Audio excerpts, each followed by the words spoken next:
Buenas noches. Nuestra Constitución Nacional consagra que el pueblo ejerce el poder público por medio del sufragio. El gobierno es ejercido por los poderes legislativo, ejecutivo y judicial en un sistema de separación, equilibrio, coordinación y recíproco control.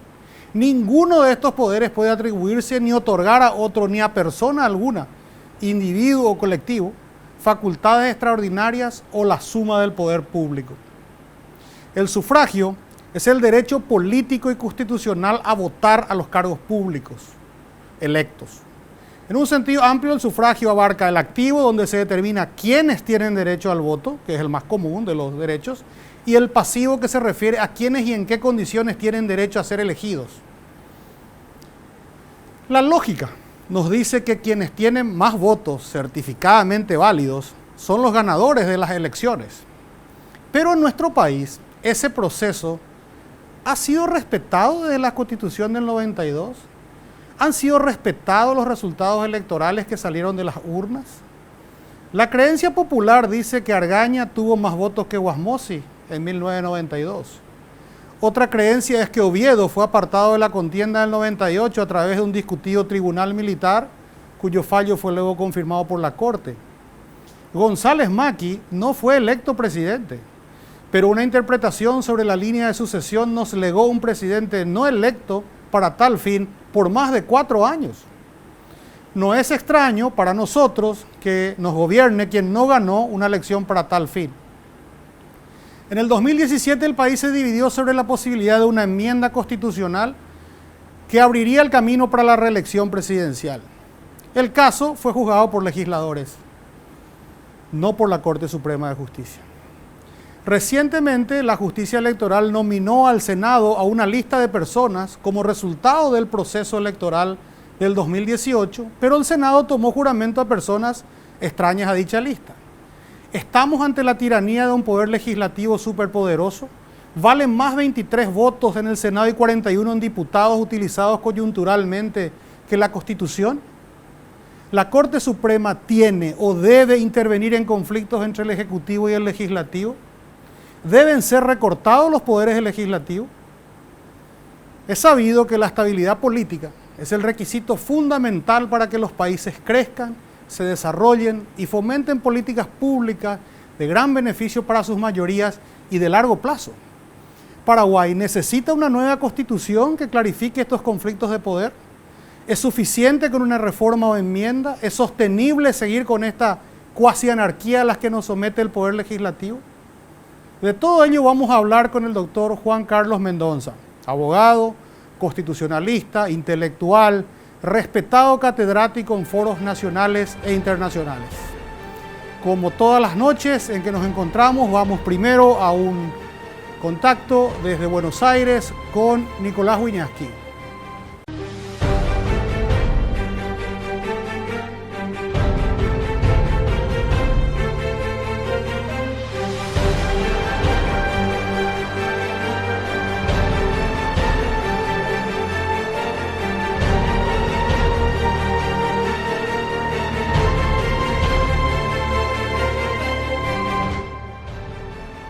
Volvemos con Nico Wiñaski desde Buenos Aires.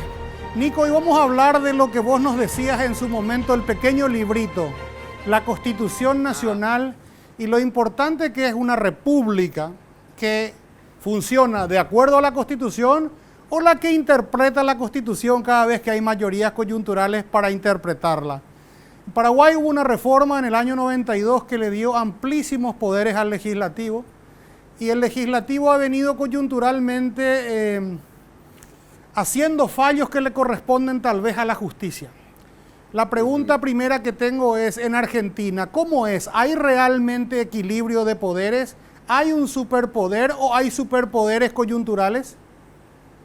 Mirá, obviamente no se puede generalizar, ¿no? Pero justamente lo que está pasando ahora es una pelea muy intensa entre el Poder Ejecutivo y el Poder Judicial, sobre todo con la Corte Suprema. En la Argentina la reforma de la Constitución fue en el 94, le dio más poder al presidente, pero hoy en la Argentina la vicepresidenta, la titular del Senado, es Cristina Kirchner, y está presionando como nunca ocurrió jamás en la historia de la Argentina a la justicia. Denuncia a jueces, a fiscales, las grandes leyes o la gran mayoría, te diría casi un 70% de las leyes que sacó el Senado durante la cuarentena del año pasado tenían que ver con la justicia, con la remoción de jueces, y hay todo un discurso de Cristina Kirchner sobre todo, pero del oficialismo, en contra del Poder Judicial, acusándolo de ser el protagonista de lo que acá se denomina lawfare, que sería como una guerra de la justicia contra la política, acusando a la justicia de complotar contra la dirigencia, por ejemplo, opositora durante la gestión anterior, o sea, la dirigencia acá, donde se generaron un montón de causas de corrupción y hubo muchos funcionarios emblemáticos presos. Ahora, paradójicamente, cuando asumió de vuelta el poder K de los Kirchner, esos presos emblemáticos salieron casi todos. El 98 de 100, por poner un número, salieron 98, ¿no? Pero las pruebas de muchos de los juicios obviamente están. Y en la Argentina pasa algo que está desapercibido. En estos momentos, la vicepresidenta Cristina Kirchner está siendo juzgada en un juicio oral y público. Ella no se sienta en el banquillo de los acusados, tiene el derecho a no hacerlo, pero no se sienta porque no quiere. Y está siendo juzgada como la principal líder de una organización ilícita, esa es la acusación, que juntó miles de millones de pesos beneficiando a su socio, que era constructor de obra pública en la Argentina. O sea que siendo vicepresidenta en funciones está siendo juzgada. Todos los días, o casi todos los días, hay algún ataque desde el poder a la Corte Suprema. Sobre todo, mirá, hace 10 días o 2 semanas la Corte Suprema le puso un límite al presidente, que por un decreto había determinado que no se suspendían las clases por el COVID en la provincia de Buenos Aires y en la capital federal. El conflicto llegó a la Corte dijo que la capital federal podía abrir sus escuelas, que es algo que el opositor Rodríguez Larreta quería, y hasta hoy el ataque contra la Corte es muy importante. El ministro del Interior acaba de decir, dijo hace unos días, que la Corte Suprema no tenía en cuenta la Constitución, y hasta hay dirigentes que dijeron, bueno, si los jueces de la Corte quieren gobernar, que armen un partido y ganen elecciones. Cosa que la verdad, por lo menos con lo que tiene que ver con la Corte Suprema, es absolutamente exagerado y además ridículo, porque habría que reformar obviamente la Constitución. Y mira lo último, en campaña, esto es fuerte, Cristina Kirchner dijo que no creía en la división de poderes. Literal. Dijo que la división de poderes era algo antiguo, de la Revolución Francesa, que es un sistema que tenía que cambiar. Eso fue en campaña electoral. Obviamente ahora no lo repite, pero sí sus voceros informales. O sea que sí hay injerencia de un poder sobre otro y dependiendo de la fuerza que haya en ciertas circunstancias uno u otro gobierno, hay como una guerra declarada. ¿Qué daño le hace eso al ambiente económico, al ambiente de inversiones en Argentina? ¿Vos creés que ese tipo de inseguridades y de declaraciones como una candidata a vicepresidenta, hoy vicepresidenta en ejercicio, de una casi, diríamos, establecida desobediencia a un sistema republicano, le hace daño a la Avenida de Capitales Argentina? ¿Le hace daño a que más plata de argentinos se reinvierta en Argentina? Mira, el daño no solo es ese. Argentina tiene, según cálculos oficiales, 250.000 millones de dólares depositados en el exterior. No solo no vienen inversores, obviamente porque la ley... Mira, un día un ministro de la Corte, el ya fallecido Carlos Fait, dijo esta frase, y me consta: en la Argentina las leyes, querido amigo, son solo un listado de sugerencias. Y era juez de la Corte y lo decía triste. No solo no vienen los inversores, sino que los argentinos que han creado las empresas más innovadoras de la actualidad, como Mercado Libre, que es una empresa que más cotiza en Latinoamérica, se fue de la Argentina, se fue a vivir a Uruguay. Gustavo Copatel, el rey de la soja, con empresas muy también innovadoras en el agrotécnico, se fue a vivir a Uruguay. Hay banqueros, empresarios de diversos tipos y hasta gente de clase media que se va de la Argentina a Uruguay, porque en Uruguay hay reglas, hay cierto mecanismo tributario ordenado. En la Argentina eso cambia todo el tiempo, más la inflación, ¿no?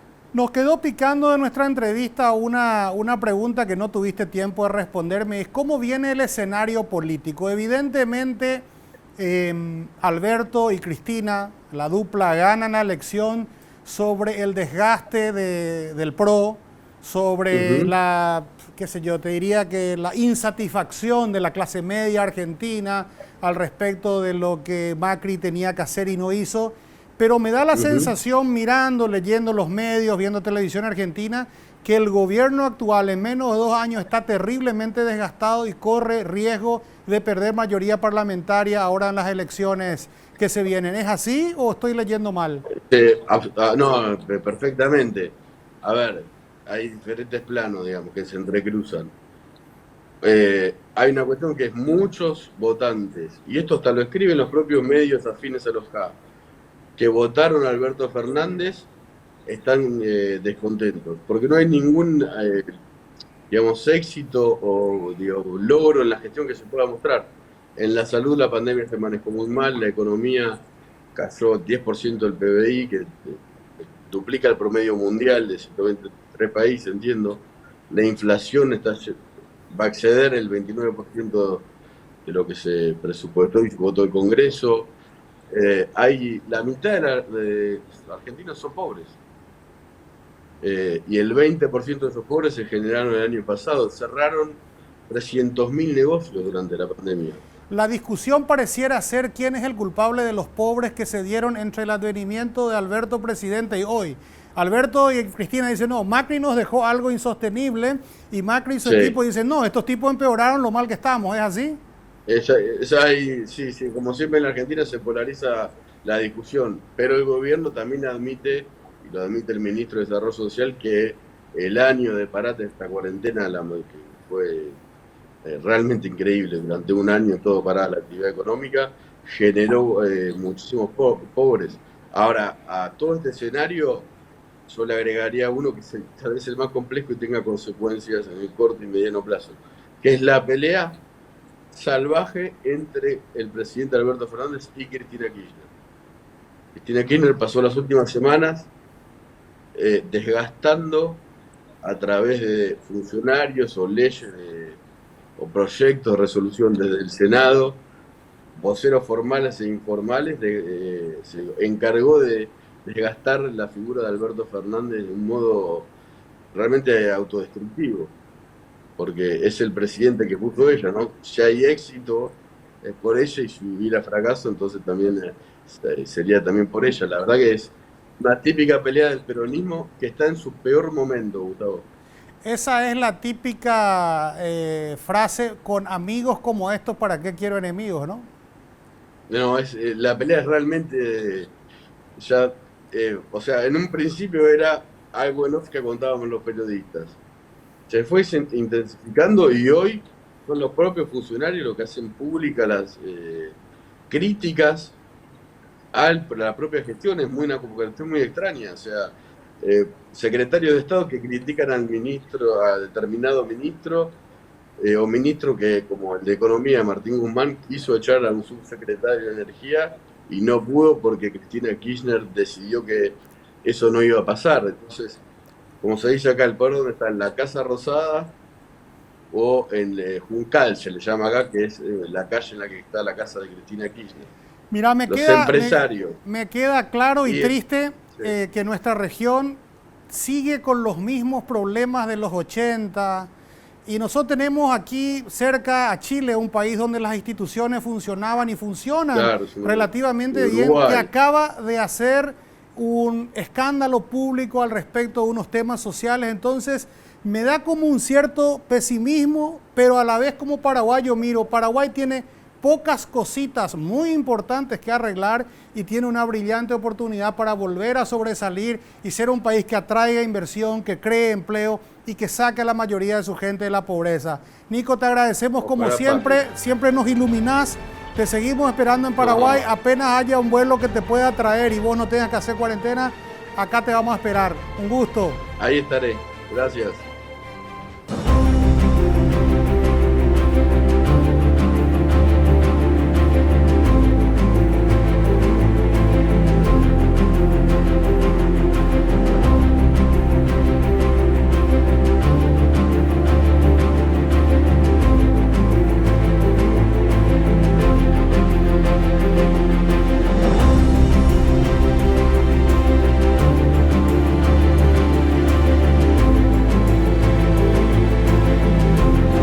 Encontramos ahora con el doctor Juan Carlos Mendonza. Doctor, buenas noches, bienvenido. Buenas noches, ¿qué tal, Gustavo? Un gusto tenerte aquí. Contigo. Es difícil tener a una mente tan brillante como vos aquí, un paraguayo. Por favor, no lo digas. Un paraguayo destacado, así que qué gusto que pudiste venir. Gracias, Gustavo. Gracias por la invitación.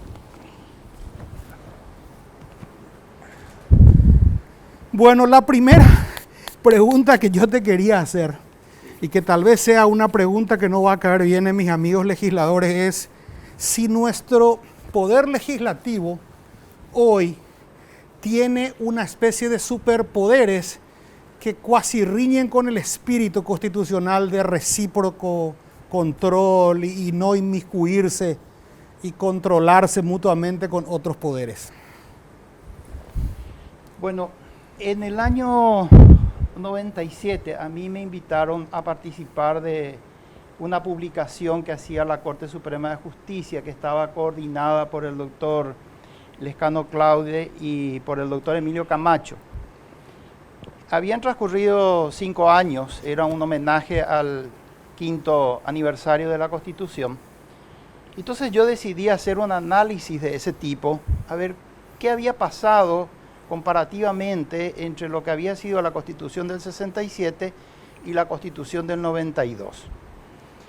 Y lo que yo encontré es que efectivamente había habido un enorme desplazamiento de poder. Así es como se suele decir en materia técnica, política. Eso quiere decir, le sacaste a uno para darle a otro. Así mismo. Entonces, desplazar el poder es sacar de acá y llevar a otro lugar. El desplazamiento de poder había sido muy grande. Yo lo que hice fue un análisis de artículo por artículo de la parte orgánica de la Constitución para ver cuáles eran los poderes que tenía el Ejecutivo, el Legislativo, el Judicial en la Constitución del 67 y qué había pasado con la Constitución del 92. Entonces, ese desplazamiento de poder había sido, según las conclusiones que yo saqué, dramático, ¿verdad? En el sentido de que se había estructurado un poder ejecutivo absolutamente débil y un poder legislativo muy fuerte, con un poder creciente del poder judicial que finalmente podía llegar a ser el contrapeso del poder legislativo, no el ejecutivo. El ejecutivo no podía ser el contrapeso de nada. Eso era razonable, era comprensible en 1992, ¿verdad? Veníamos de un periodo autoritario muy largo, entonces era comprensible que... Algunos hablan de que esa fue una constitución anti-Rodríguez por si acaso. Sí, yo digo que era una constitución anti-Stroessner y anti-Rodríguez. Yo para graficar la idea digo que Stroessner estaba sentado en la última fila de la convención. Y entonces todo el mundo miraba hacia atrás y lo veía a Stroessner y entonces redactaba lo que no quería que sucediese, que volviese a suceder.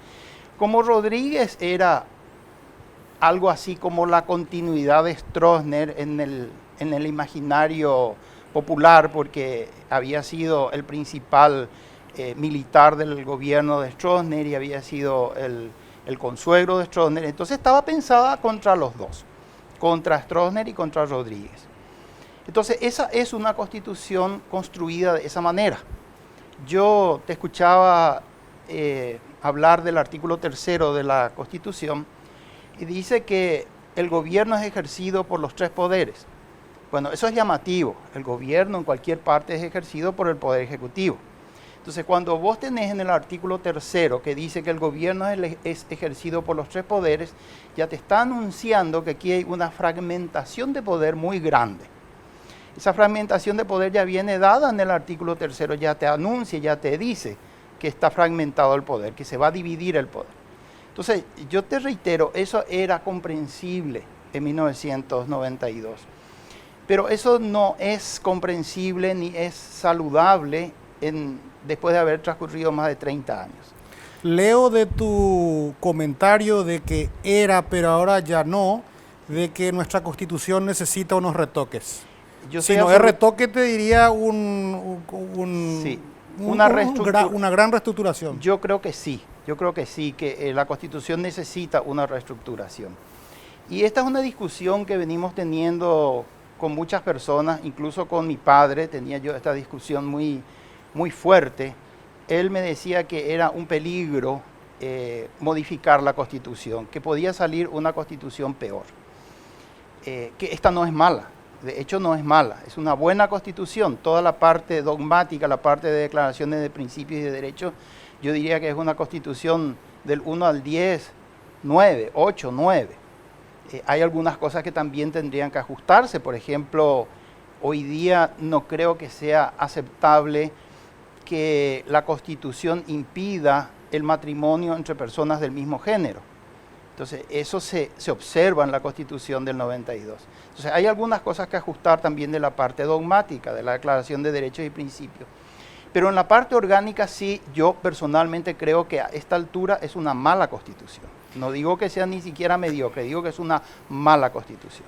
Yo leo, y lo conocí a tu papá, una mente brillante, y leo lo que él dice: en manos de quién vamos a dejar la redacción de la nueva Constitución. Entonces, lo primero que me viene a la cabeza es, si esta necesita retoques y tenemos miedo de dejar en manos de 125 que pueden salir de cualquier lado, ¿no es mejor entonces hacer unos ajustes puntuales sobre la base de, sin duda, qué se tiene que hacer por enmienda y qué se tiene que hacer por reforma? Sí, es posible. Lo que pasa es que lo que se puede hacer por vía de enmienda no es lo que principalmente se tiene que tocar. Lo que principalmente se tiene que tocar, que son las atribuciones de los poderes del Estado, solamente se puede hacer por reforma. Entonces, si vos convocas a una reforma, el poder constituyente no tiene límites. Vos no podés decirle, solo esto vas a reformar y esto otro no vas a reformar. No hay una agenda que le puedas imponer cuando se convoca una reforma constitucional. De manera que si se va a tocar lo que se tiene que tocar, salvo algunas cosas pequeñas, el resto es por vía de reforma.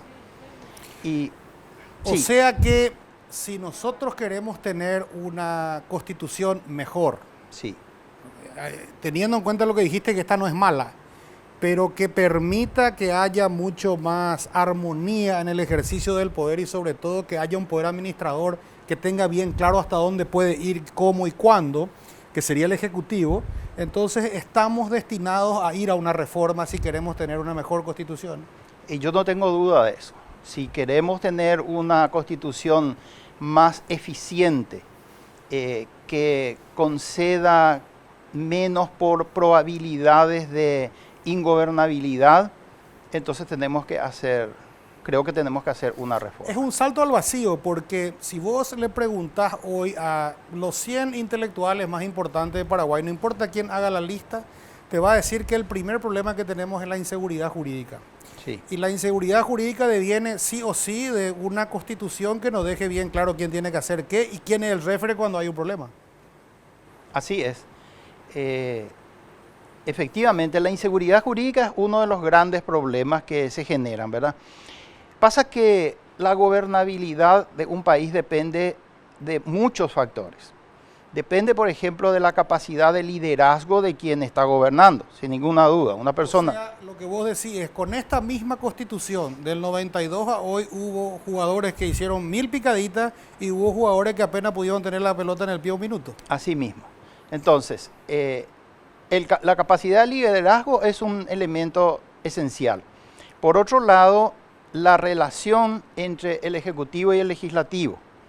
esa relación entre legislativo y ejecutivo puede llegar a ser buena y en ese caso la gobernabilidad va a ser más fácil, pero siempre y cuando el ejecutivo tenga poder suficiente dentro del legislativo. Esto quiere decir que tiene que tener, si no mayoría, por lo menos un número importante de legisladores que respondan al poder ejecutivo.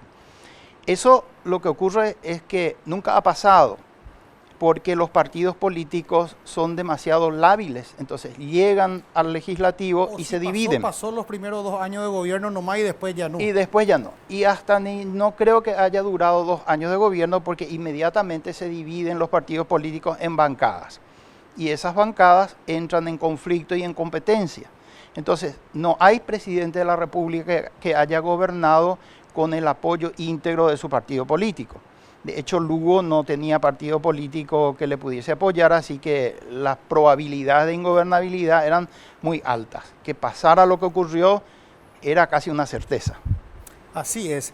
Lo que nos lleva también a ver que las democracias más fuertes, más sólidas, Estados Unidos, Gran Bretaña, se basan en 2 partidos muy fuertes, antagónicos de antaño. Y yo veo que en Paraguay los partidos tradicionales, el Colorado y el Liberal, han perdido espacio parlamentario para agrupaciones más pequeñas que parecieran traer cierta esperanza, pero que a la larga ahondan la ingobernabilidad, porque 1, 2, 3, 5 votos de repente valen una fortuna. Literalmente. Sí, literalmente. Sí, hay muchos estudios hechos en materia de ciencias políticas al respecto. Los sistemas presidenciales funcionan bien con 2 partidos. Los sistemas parlamentarios pueden funcionar bien con una pluralidad de partidos. De hecho, funcionan bien con una pluralidad de partidos porque allí se producen alianzas y consensos para poder tener gobierno, un primer ministro. Casi todas las democracias europeas. Casi todas las democracias europeas.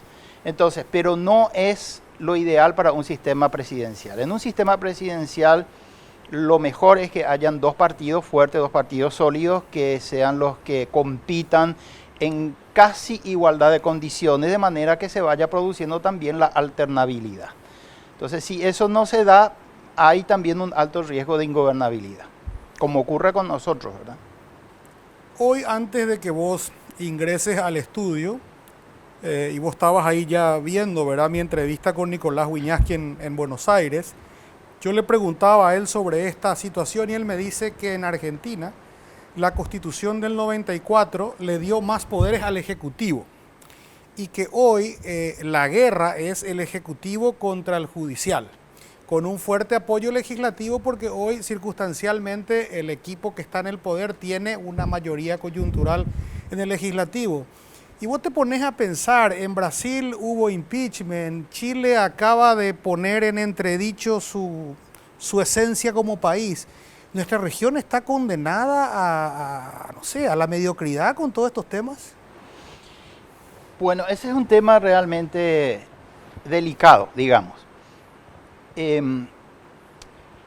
Lo que dicen los autores de ciencias políticas es que esa es una constante en los sistemas presidenciales. Esa es la característica del sistema presidencial, la inestabilidad del sistema. Porque hay una competencia congénita, natural, entre el presidente de la República y el Congreso. Entonces siempre se está produciendo ese conflicto y siempre va a ocurrir la inestabilidad. Entonces si vos tomás en cuenta todos los eventos de inestabilidad que han ocurrido en los últimos 20 años, que son más o menos 20 o 30, que es la época en que todos los países de Latinoamérica entran en democracia, vas a encontrar que la estadística es altísima. Entonces no es solamente nuestra región acá de Paraguay, Argentina, Chile, Brasil, toda Latinoamérica. Entonces toda Latinoamérica está sentada sobre un volcán. Y lo que dicen muchos de los autores es que eso es producto del sistema presidencial. Esa competencia rabiosa que se produce apenas se inicia el periodo entre el presidente de la República y el Congreso, sobre todo cuando no tiene mayoría. ¿Vos sentís que en Paraguay el Congreso tiene poderes cuasi chantajistas sobre el presidente de la República? ¿Tiene fuerza el Congreso para decirle, mira que te voy a parar esto si es que no esto y hasta te puedo sacar de ahí? Porque el juicio político es como una amenaza constante, recurrente, es como una espada que se blande cada tanto. Sí, yo no sé si diría cuasi chantajista, pero que sí que tiene un poder de amenaza constante y que esa amenaza constante para nada favorece la gobernabilidad. Entonces, cuando vos tenés un presidente de la República que tiene ya de inicio al primero o segundo año una amenaza de juicio político y después un juicio político iniciado, vos decís, ¿y cómo va a gobernar? ¿Cómo va a gobernar? O sea, lo que queda del resto del mandato es inestabilidad únicamente, no queda otra, ¿verdad? O eventualmente... ¿Qué es lo que estamos viendo ahora? Yo que, creo que claro, si hubiera casas de apuesta en Paraguay, las casas de apuesta estarían, ¿cuánto tiempo más se va a quedar el presidente? ¿O cuánto tiempo más va a tardar hasta que estalle un nuevo escándalo y el Congreso vuelva a poner en el tapete el tema del juicio político? Así mismo es. Bueno, convengamos que los presidentes tienen que ayudarse. Vos decías antes, han habido presidentes que hacen bien picadita y han habido presidentes que no pudieron ni siquiera inflar la pelota para jugar. Así mismo es. Doctor, tenemos que ir ahora a un corte. Antes de ir a un corte, vamos a recordarle a todos los televidentes que en Ecovita, que queda en Nueva Italia, acá cerquita, hay un lugar extraordinario para que la familia tenga su refugio, para hacer deportes al aire libre, para practicar más de 75 actividades, tenis, fútbol, equitación, golf, en el medio de una naturaleza hermosa, con un gimnasio última generación, un spa, un restaurante. Vuelvo a decirles, un lugar idílico para la familia. Llamen al 0986-293-444 o ingresen al link de internet que tienen en el Zócalo. Vamos a un corte y volvemos con el doctor Juan Carlos Mendoza.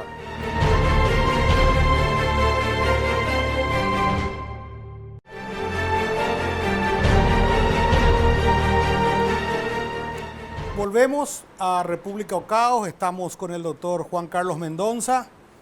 Yo les recuerdo a todos los que nos ven que prueben la Rexton Pickup, es la más confortable, es la que mejores prestaciones te va a dar para el campo, si sos del campo, si trabajas en el campo, para la ciudad, para la ruta.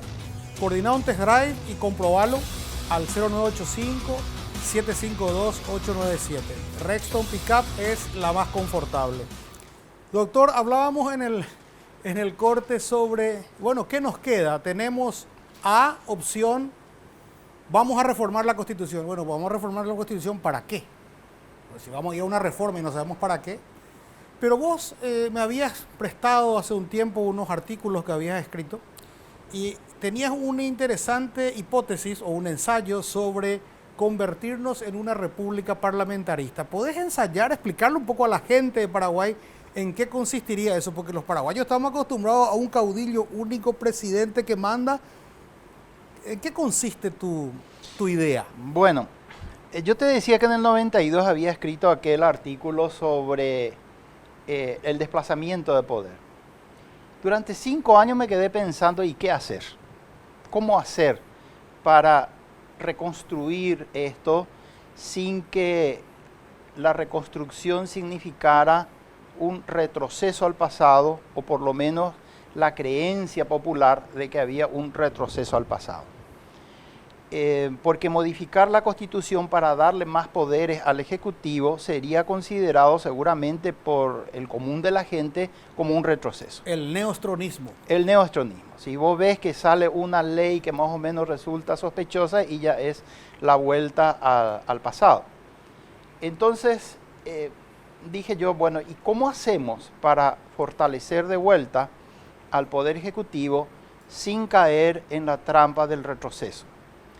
Y lo que ideé, no es que yo ideé, lo que encontré es el sistema parlamentario. En el sistema parlamentario hay una enorme fortaleza en el Poder Ejecutivo, pero dentro de un marco estrictamente democrático, sin que se pueda pensar que es una vuelta hacia un sistema autoritario. Vos podés ver que el poder que tiene, por ejemplo, Angela Merkel, nadie puede discutir el enorme poder que tiene, pero nadie dice... Cultura germánica. Cultura germánica, es cierto, pero también, por ejemplo, en España hubo periodos de mucha fortaleza del Poder Ejecutivo, la época de Felipe González, etcétera, ¿verdad? Donde el primer ministro o presidente, en el caso de España le llaman presidente, ejerce el poder. Lo mismo ocurrió en Inglaterra con Margaret Thatcher y otros gobernantes. En general, los gobernantes que gobiernan dentro de un sistema parlamentario tienen mucho poder, pero dentro de un marco estrictamente democrático. ¿Por qué tienen mucho poder? Y la respuesta es bastante simple, porque no pueden llegar al poder si no tienen un enorme respaldo. Y cuando pierden respaldo, pierden el poder. Y cuando pierden respaldo, pierde el poder. Ese sería un golpe, o sea, cuando una democracia parlamentaria disuelve, Sí. digamos, la Cámara y se llama a nuevas elecciones, acá sería un juicio político. Claro, acá sería un equivalente a juicio político con grandes diferencias entre lo que es... Sí, es mucho menos traumático porque está dentro de la Constitución y es una práctica normal. Claro, claro, está dentro de la Constitución una práctica normal y no hay el trauma de que, como existe en el sistema presidencial, de que el mandato dura 5 años. Allá no existe un mandato fijo de 5 años, ¿verdad? El primer ministro puede perder el poder simplemente porque se terminó el apoyo. Entonces, Bueno, Rajoy en España tuvo un voto de censura y se fue. Y se fue. Entonces, y se va y no hay trauma, ¿verdad? No hay la discusión del juicio político. Pasa que en el sistema presidencial el presidente y el Congreso tienen la misma legitimidad de origen, porque los dos tienen el mismo voto popular, los dos vienen del voto popular. En el sistema parlamentario no, porque el primer ministro es dependiente en su origen del sistema del Parlamento.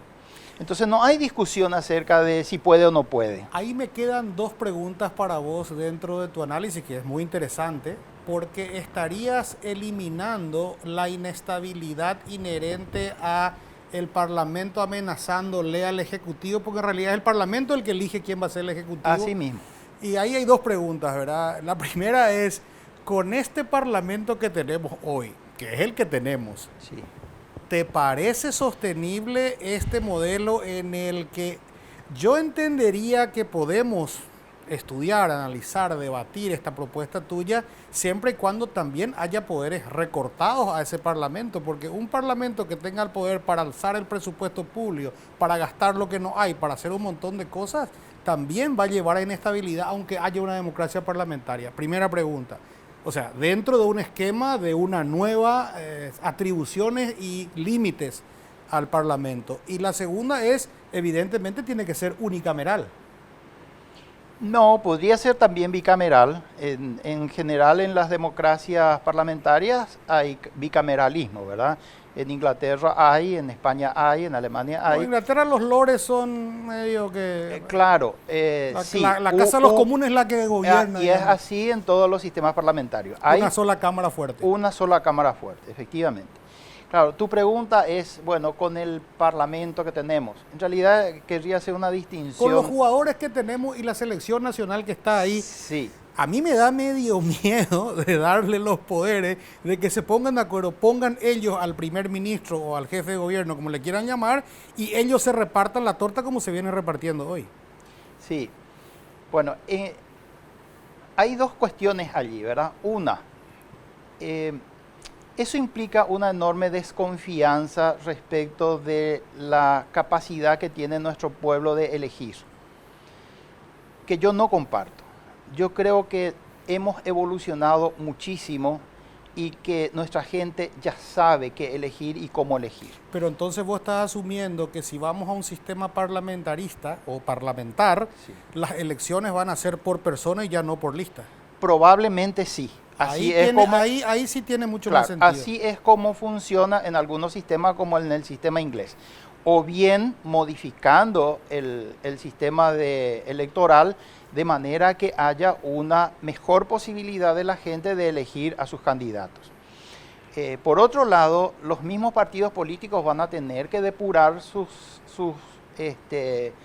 candidatos a sus candidatos, porque de allí va a salir no solamente el primer ministro que va a gobernar, sino los ministros. Entonces ya no podés enviar a cualquier persona, tenés que enviar a tu mejor gente. Tu mejor gente tiene que estar representada en el Parlamento. De manera que yo creo que hay modos de hacer que un Parlamento futuro parlamento, no Congreso. Eso te quería decir, una distinción teórica, pero que es importante. En el sistema presidencial hablamos de Congreso y en el sistema parlamentario hablamos de Parlamento, para distinguir más claramente. Entonces, en un Parlamento se supone que, tomadas las medidas correctivas correspondientes, tendríamos que tener una mejor conformación del Parlamento. Y como vos decís, es una la Cámara que realmente gobierna, la otra tiene funciones muy limitadas. Los otros van a ser el Consejo de Ancianos de los guaraníes. Los otros van a ser como el Consejo de Ancianos, efectivamente. Que son los lores en Gran Bretaña, ¿verdad? En Inglaterra, sí. ¿Cómo es tu vida, tu familia? ¿Cómo grande es tu familia? ¿Tenés hijos, nietos? ¿Cómo es tu...? Mi familia es chiquita.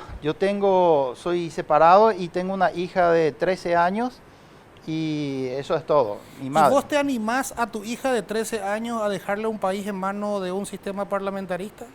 ¿Ves un futuro? Te estoy hablando ya como sí. papá, yo hablo ahora, pienso como nieto, ¿verdad? Sí. Porque lo que vos estás proponiendo es espectacular para una cultura, te diría, europea. Sí. Yo no sé si los paraguayos estamos preparados para migrar de un sistema que tiene más de 100 años en nuestra cabeza Sí. a algo que tiene mucho más sentido común. Sí. Entonces la pregunta es, si vos tuvieras que decidir vos, ¿te animás a dejarle a tu hija el Paraguay que está manejado hoy si esa gente que está hoy en el Congreso va a ser la que va a estar en el Parlamento? A mí me da miedo.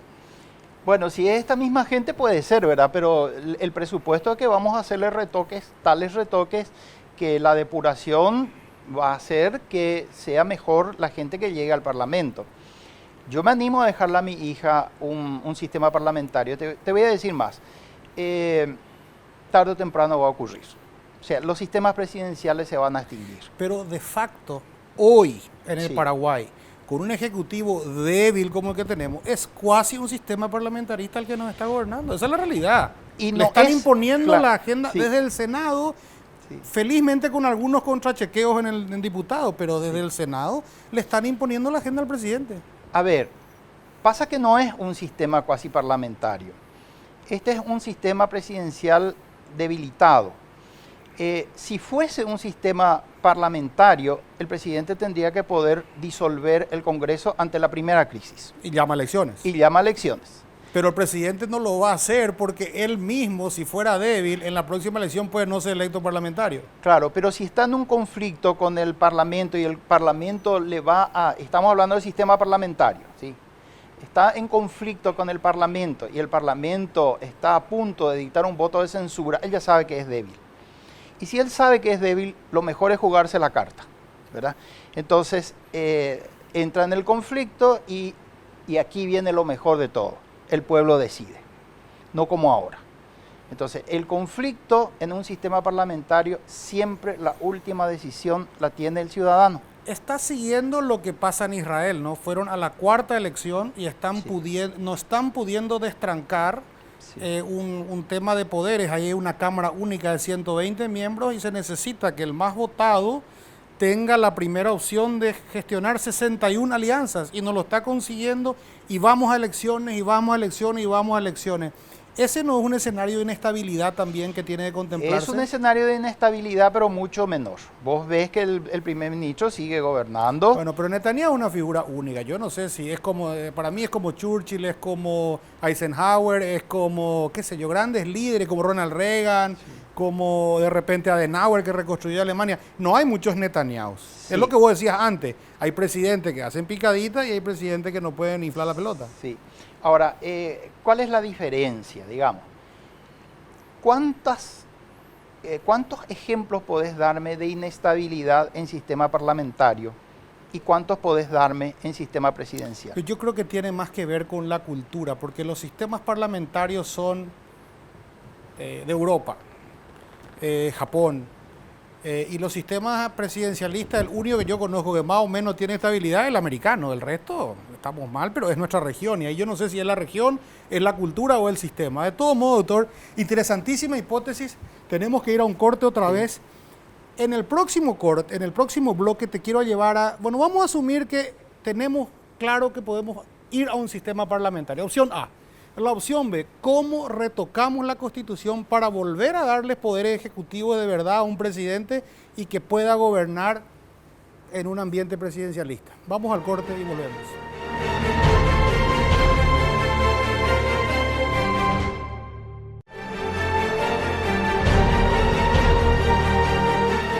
Volvemos a República Ocao, estamos con el doctor Juan Carlos Mendonza. Interesantísimo lo que nos decía en el bloque anterior sobre una hipótesis de que para tener gobernabilidad podemos optar mirar a un sistema parlamentarista. Y yo le preguntaba qué hacemos si no quisiéramos, si dijéramos, no, estamos bien, culturalmente nos gusta un Tendotá, un presidente fuerte, ¿qué tenemos que retocar aquí o le tenemos que sacar poderes al legislativo? ¿Por dónde vamos? Bueno, esa es una cuestión extremadamente delicada por lo que yo te decía antes, ¿verdad? Darle algunos poderes que tal vez mejorarían la gobernabilidad van a ser vistos como un retroceso y entonces no tiene futuro. O sea, generar una constitución con ciertas características no existe la posibilidad de que ello ocurra. Entonces, algunas pequeñas cosas serían, por ejemplo, algo que vos señalabas, de limitar los poderes en relación al presupuesto. Porque un presidente de la República no puede gobernar con el presupuesto que le hace el Congreso. Tendría que haber limitaciones en relación a las modificaciones que le haga el Poder Legislativo al presupuesto. Esa es una primera cuestión esencial. Otra cuestión sería, por ejemplo, volver a la mayoría necesaria para superar el veto. En todo el mundo, para superar el veto, el Congreso necesita 2/3 de voto. En nuestro caso necesita solamente mayoría absoluta. O sea, hubo una reducción del poder de veto. Si vos tenés un poder de veto tan reducido, tampoco podés instalar mucho tu programa, ¿verdad? El Congreso te modifica como quiere las leyes y te quedas sometido al Congreso. ¿Eso se puede hacer por enmienda? No, esas son todas atribuciones de los poderes del Estado. De manera que nada de eso se puede hacer por enmienda. Todo hay que hacer por vía de reforma. Te quiero hacer unas cuantas preguntas y vos, por supuesto, con la maestría que tenés, vas a saber cómo responderme. En el 98, o sea, en el 97 ya, Oviedo gana pero no puede correr.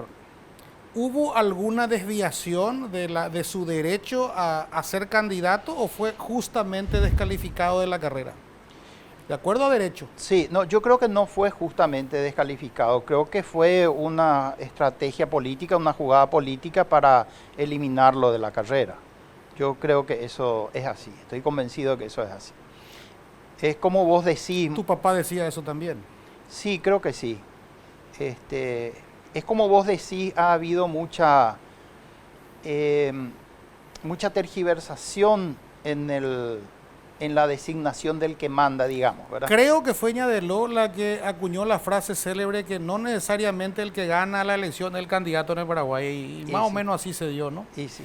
La otra pregunta que siempre yo me hacía es, cuando hay una doble acefalía, lo matan a Argaña, se va a Cubas, ¿correspondía que el presidente del Congreso se quede 4 años y 4 meses a ser presidente o teníamos que haber llamado a una elección? Mi opinión es que tendría que llamarse a la elección. Creo que la interpretación que hizo la Corte en su momento es una interpretación equivocada. Creo que hay buenas razones técnicas para sostener eso, de que habría que llamar a elecciones, y hay una razón de principio que es fácilmente comprensible. La Constitución dice claramente que el presidente y el vicepresidente de la República son elegidos por voto directo. Entonces, cuando vos lo designás al presidente del Senado para completar el mandato, ese no fue elegido por voto directo. Entonces, eso va en contra de principio básico y elemental de democracia. El que gobierna tiene que haber sido elegido por el pueblo. Entonces, vos no podés permitir que gobierne durante 4 años alguien que no fue elegido para ser presidente de la República, que fue elegido para ser senador, ni siquiera fue elegido para ser presidente del Senado. A ver, entonces, si vuelve a haber una doble acefalía, no sé, mañana renuncian Marito y Velázquez, Sí. En Paraguay no existe la jurisprudencia per se como una figura que rija los fallos, y venga el presidente del Congreso y diga, bueno, yo entonces me voy a quedar por el próximo periodo de 2 años que queda, ¿la Corte va a tener que volver a interpretar? ¿O qué puede pasar ahí? Y sí, lo más probable es que se judicialice la cuestión y que entonces la Corte tenga que emitir de vuelta un fallo. ¿Cuál va a ser el fallo que emita? Y no lo sabemos, pero es y ellos tampoco pueden opinar porque no pueden preopinar, ¿verdad? No pueden preopinar, claro. Pero yo creo que la salida cómoda sería volver al fallo anterior y entonces no discutir mucho la cuestión, que yo creo que no es la mejor salida. Y después la última, no te puedo dejar de preguntar, ¿se pudo haber instalado o enmendado el tema de la reelección como en el 2017 se intentó por enmienda? ¿Fue una violación a la Constitución era una violación a la Constitución intentar instalar la reelección por enmienda? Yo creo que no, esa es una tesis que desarrolló mi padre, ¿verdad? No es una tesis mía, pero la discutí mucho con él, hablamos muchísimo y yo estoy convencido de que él tenía razón. Creo que hay una distinción clara que se puede hacer allí, que es una cosa es la duración del mandato y otra cosa es la reelección. Lo que la Constitución prohíbe modificar por enmienda es la duración del mandato. Entonces el mandato dura 5 años, empieza el 15 de agosto y termina el 15 de agosto. Yo no puedo alterar la duración del mandato, no puedo ni ampliarlo ni puedo reducirlo. Una reelección no tiene que ver con la duración del mandato porque es un nuevo mandato. Es un nuevo mandato a partir de cero. De manera que si yo modifico el tema de la reelección por enmienda, no estoy violando la Constitución. Lo que la Constitución prohíbe modificar por enmienda es la duración del mandato. Bueno, vos ya nos explicaste a todos de que en un sistema parlamentario, alguien que fue primer ministro un periodo puede ser el segundo, el tercero o el cuarto. No Quiere decir que estás conceptual y filosóficamente de acuerdo con que pueda haber y tiene que haber la opción de una reelección. Si alguien hace buen trabajo, se le premia de vuelta. Yo soy absolutamente partidario de una reelección. Y hay razones que son, digamos que... En un sistema presidencial estamos hablando. Sí, en un sistema presidencial. En el sistema parlamentario no hay límite. Estamos de acuerdo. Sí. En el sistema presidencial yo creo que es necesaria la reelección. No creo que sea algo útil. Creo que es necesaria una reelección. La posibilidad de la reelección no va a ser... no es que apostamos que va a ser reelegido. A la larga la gente define. A la larga la gente define, que eso es lo bueno, eso es lo que yo siempre insisto, hay que dejarle a la gente que defina, hay que dejarle a la gente que elija. Entonces, desde el punto de vista de la teoría democrática, la reelección no es antidemocrática, en primer lugar. Claro que siempre hay una válvula de cierre que dice no más de una reelección porque si no entramos en periodos alternados. O en periodos alternados. Pero la reelección no es antidemocrática, al punto que en Latinoamérica creo que hay solamente 4 países que no tienen reelección. Y en el mundo creo que son 8 los que no admiten reelección. El resto del mundo admite la reelección. Y siempre Paraguay está del lado raro. Vamos a ir a un último corte y vamos a volver para las conclusiones con el doctor Juan Carlos Mendonza.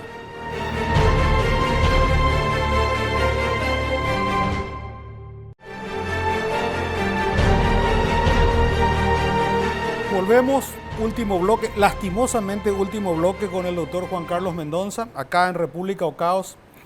Me quedó una cosita por preguntarte sobre tu opinión. Vemos que en Estados Unidos hace poco en la elección un grupo muy importante de medios de comunicación tomó partido activo, hasta te diría militante, por Biden y otros por Trump. En Paraguay la injerencia de medios de comunicación y las líneas editoriales de sus dueños en política no es nueva. Yo creo que data desde la época de la reinstauración de la democracia. ¿Es bueno? ¿Tiene que limitarse? ¿Cómo ves eso, doctor? Veo que es malo, pero que no puede limitarse. Es un precio que hay que pagar. No se puede ir contra la libertad de expresión y contra la libertad de prensa. Tendremos que ir educándonos para entender cuando un medio de prensa está haciendo campaña política en pro de sus intereses y entonces tendríamos que los propios ciudadanos ir desbrozando lo que es bueno y lo que es malo. Pero lo que no se puede hacer es limitar la libertad de prensa y la libertad de expresión. Siempre suelen decir que la mejor ley en materia de libertad de prensa es la que no existe. Yo concuerdo contigo. Sí siento que tal vez los dueños de los medios de comunicación que tienen una agenda que va un poquito más allá de cuidar sus intereses, sino de destruir de los otros, es donde entramos a dañar nuestra democracia y nuestra convivencia. Pero como vos decís, lo mejor que puede haber es una autorregulación y un ciudadano más instruido. Más educación a la gente es lo que tenemos que... Entonces estamos terminando, doctor. Me quedan algunas conclusiones. La primera es que la Constitución, así como está, salvo que encontremos Maradona o Messi de vez en cuando, o vamos a ir a Roque Santa Cruz o a Edos, los que quieran, no nos va a servir de mucho para darnos estabilidad política y gobernabilidad. Me queda claro que si tenemos que retocar la Constitución, la tenemos que hacer por una reforma. Me queda claro que si hay una reforma, abrís una caja de Pandora que no sabes cómo puede salir. Te puede salir un mono con 7 colas. Y está claro que vamos a tener dos opciones. Una nueva, la que vos instalás hoy, ¿verdad? De una república parlamentarista. Y la otra de volver a debatir los poderes al Ejecutivo. Y dentro de eso va a haber seguramente se volverá a hablar de la propiedad privada. Habrá una agenda de izquierda que querrá más conquista social. Entonces, no es fácil el tema de la reforma. Así como yo siento, y haciendo un análisis frío de todo lo que vos decís, que planteas muy bien las situaciones, yo esperaría mejor un buen Messi, un buen periodo de crecimiento económico de estabilidad, un buen planteamiento de un grupo serio para una nueva constitución, que irnos a una reforma, no sabemos lo que va a pasar, pero esa es mi posición. Doctor, te dejo el espacio para que puedas dar un mensaje a la gente, para que te despidas, para que nos des tus comentarios finales.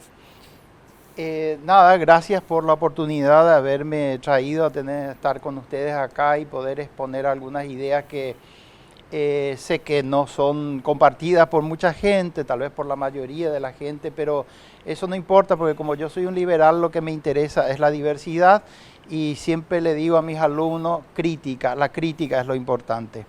Hay una frase que me encanta que le atribuyen al Buda, que él decía, no crean nada de lo que sea contrario a la razón y al sentido común, aunque sea yo el que lo diga.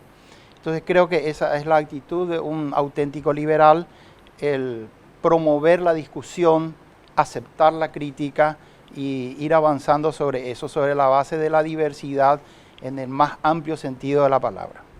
Bueno, fue un gusto tenerte, los honrados somos nosotros, tener un paraguayo de tu calibre intelectual es un lujo para nosotros. No va a ser la última, espero. Es la primera, pero no va a ser la última. Hay tantas cosas para discutir sobre tu ámbito de actuación. Les agradecemos de vuelta a los auspiciantes. Sin ustedes es imposible hacer este espacio. Les agradecemos especialmente a nuestros amigos de C9N, nuestra casa televisiva, y a todo este magnífico grupo que ustedes no ven. Pero algún día los vamos a poner acá y cada uno va a decir quién es y qué hace, porque la gente tiene que saber que si esto llega a la casa de doña Juanita es gracias a ustedes. Muy buenas noches y que Dios bendiga a Paraguay.